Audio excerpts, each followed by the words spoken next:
Hi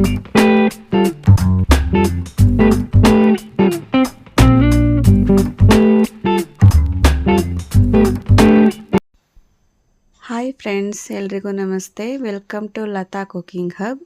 ಇವತ್ತು ನಾವು ಈಸಿಯಾಗಿ ಆ್ಯಂಡ್ ಕ್ವಿಕ್ಕಾಗಿ ಟೊಮೆಟೊ ಸಾಂಬಾರು ಹೇಗೆ ಮಾಡೋದು ಅಂತ ನೋಡೋಣ. ಇದಕ್ಕೆ ಬೇಕಾಗಿರೋ ಸಾಮಗ್ರಿಗಳು: ಸಣ್ಣದಾಗಿ ಹೆಚ್ಚಿಟ್ಕೊಂಡಿರೋಂಥ ಈರುಳ್ಳಿ, 4 ಹಸಿಮೆಣಸಿನ್ಕಾಯಿ, ಬೆಳ್ಳುಳ್ಳಿ, ಜೀರಿಗೆ, ಸಾಸಿವೆ, ಕರಿಬೇವಿನ ಸೊಪ್ಪು, 4 ಟೊಮೆಟೊ, ಕೊತ್ತಂಬರಿ ಸೊಪ್ಪು ಮತ್ತು ರುಚಿಗೆ ಪುಡಿ 1 ಸ್ಪೂನ್, ಅರಿಶಿನ ಪುಡಿ 1 ಸ್ಪೂನ್, ಖಾರದ ಪುಡಿ 1 ಸ್ಪೂನ್. ಮೊದಲಿಗೆ ಒಂದು ಬಾಣಲೆನ ತಗೊಳ್ಳಿ. ಬಾಣಲೆ ಸ್ವಲ್ಪ ಬಿಸಿ ಆದಮೇಲೆ 1 2 3 ಸ್ಪೂನ್ ಎಣ್ಣೆ ಹಾಕಿ, ಎಣ್ಣೆ ಸ್ವಲ್ಪ ಬಿಸಿ ಆದಮೇಲೆ ತಗೊಂಡಿರೋವಂಥ ಸಾಸಿವೆ ಹಾಕಿ, ಸಾಸಿವೆ ಚಟಪಟ ಸಿಡಿದ ನಂತರ ತಗೊಂಡಿರೋವಂಥ ಜೀರಿಗೆ ಹಾಕಿ, ಜೀರಿಗೆ ಸ್ವಲ್ಪ ಫ್ರೈ ಆದಮೇಲೆ ತಗೊಂಡಿರೋವಂಥ ಕರಿಬೇವಿನ ಸೊಪ್ಪು, ಜಜ್ಜಿಟ್ಕೊಂಡಿರೋವಂಥ ಬೆಳ್ಳುಳ್ಳಿ ಹಾಕಿ ಸ್ವಲ್ಪ ಚೆನ್ನಾಗಿ ಬಾಡಿಸಿ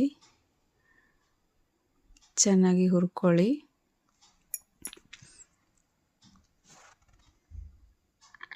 ನಂತರ ಹೆಚ್ಚಿಟ್ಕೊಂಡಿರೋವಂಥ ಹಸಿಮೆಣಸಿನ್ಕಾಯಿ ಹಾಕಿ ಚೆನ್ನಾಗಿ ಬಾಡಿಸಿ,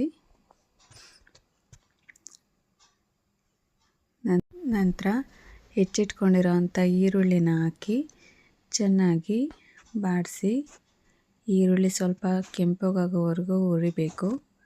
2 3 ನಿಮಿಷ ಕೈ ಆಡಿಸ್ತಾ ಇರಿ. ಈರುಳ್ಳಿ ಕೆಂಪಗಾಗಿದೆ. ಈ ಮಧ್ಯದಲ್ಲಿ ಸ್ವಲ್ಪ ಉಪ್ಪು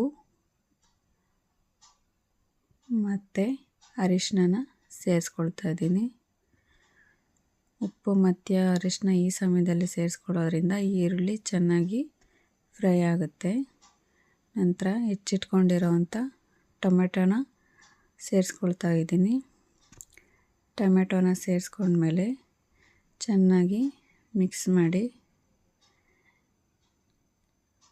4 5 ನಿಮಿಷ ಚೆನ್ನಾಗಿ ಮಿಕ್ಸ್ ಮಾಡ್ತಾನೆ ಇರಿ. ಈ ಸಾಂಬಾರು ಬೇಳೆ ತರಕಾರಿ ಏನೂ ಇಲ್ಲದಿದ್ದಾಗ ಏನಪ್ಪ ಮಾಡೋದು ಊಟಕ್ಕೆ ಅಂತ ಅಂದ್ಕೊಂಡಾಗ ಈಸಿಯಾಗಿ ಕ್ವಿಕ್ಕಾಗಿ 5 10 ನಿಮಿಷದಲ್ಲಿ ಈ ಸಾಂಬಾರು ರೆಡಿಯಾಗಿಬಿಡುತ್ತೆ.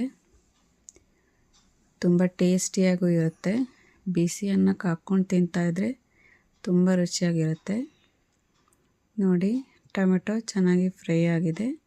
ಈ ಸಮಯದಲ್ಲಿ ನಾವು ಸ್ವಲ್ಪ ಖಾರದ ಪುಡಿ, ಧನಿಯಾ ಪುಡಿ ಹಾಕಿ ಚೆನ್ನಾಗಿ ಫ್ರೈ ಮಾಡ್ಕೋಬೇಕು.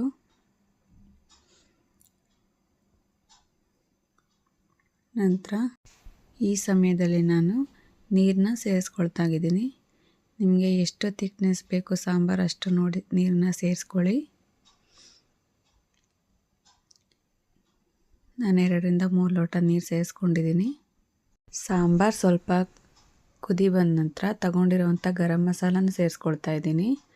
ಗರಂ ಮಸಾಲ ಸೇರಿಸ್ಕೊಳ್ಳೋದ್ರಿಂದ ಸಾಂಬಾರು ತುಂಬಾ ಟೇಸ್ಟಿಯಾಗಿ ಬರುತ್ತೆ, ತುಂಬಾ ಪರಿಮಳ ಬರುತ್ತೆ. ಸಾಂಬಾರು ಕುದೀತಾ ಇದೆ. ಈ ಸಮಯದಲ್ಲಿ ನಾನು ತಗೊಂಡಿರೋವಂಥ ತೆಂಗಿನಕಾಯಿ ತುರಿ ಮತ್ತು ಕೊತ್ತಂಬರಿ ಸೊಪ್ಪನ್ನು ಆ್ಯಡ್ ಮಾಡ್ಕೊಳ್ತಾ ಇದ್ದೀನಿ. ತೆಂಗಿನಕಾಯಿ ತುರಿ ಹಾಕೋದ್ರಿಂದನೂ ಅಷ್ಟೇ ತುಂಬಾ ಟೇಸ್ಟಿಯಾಗಿರುತ್ತೆ ಸಾಂಬಾರು. 2 3 ನಿಮಿಷ ಚೆನ್ನಾಗಿ ಕುದಿಸಿ. ನೋಡಿ, ಟೊಮೆಟೊ ಸಾಂಬಾರು ರೆಡಿಯಾಗಿದೆ. ಇಷ್ಟ ಆದರೆ ಲೈಕ್ ಮಾಡಿ, ಶೇರ್ ಮಾಡಿ ಆ್ಯಂಡ್ ಸಬ್ಸ್ಕ್ರೈಬ್ ಮಾಡಿ.